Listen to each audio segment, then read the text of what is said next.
कलयुग में जैसा कि पहले बोलता लिखता है कि पब्लिक बहुत ज़्यादा बढ़ जाएगा, हर जगह लूट घसोट चलेगा।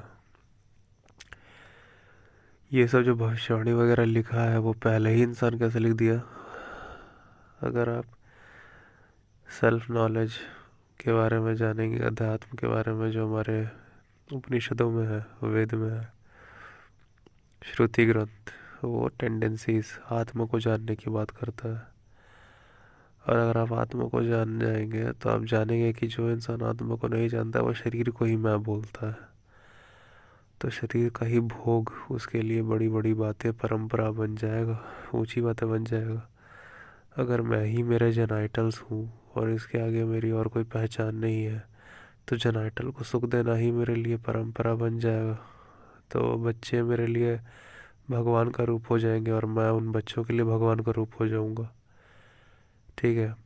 तो ज्ञान में और मेरे पास विचार यही रहेगा कि शरीर सब कुछ है, शरीर के भोग ही सबसे पवित्रतम ऊंचाई और सुख ही सबसे ऊंची बात है। तो अब कोई भी मेरा सुख छीनेगा तो वो विलन हो जाएगा, है ना। अब हम सब कहानियाँ तो ऐसी बना देंगे अपने आसपास जिसमें सुख मिल रहा है और लोग बहुत खुशहाल है, लेकिन असल ज़िंदगी में तो सुख मिल के लोग को भी संतुष्टि मिलती नहीं, तो कंफ्यूज भी रहते हैं। लेकिन आत्मज्ञान कभी इतना डेवलप हुआ ही नहीं, प्रैक्टिस खुद को सेल्फ अवलोकन का, सेल्फ एनालिसिस एनालिसिस की हैबिट नहीं बनी, जिसको असली ध्यान कहते हैं। ध्यान भी वही होता है कि जहाँ पे आपको उस प्रक्रिया को बोलोगे जो आपको आगे चल के आपको भोग करने में हेल्प कर दे। ठीक है। अगर आँख बंद करने से रिलैक्स हो जाता है बॉडी ताकि फिर से और भोग करने मिल जाए शरीर का, तो वही, क्योंकि एंड ऑफ द डे आपको पता है इतना है कि आप बस एक बॉडी हो। ठीक है।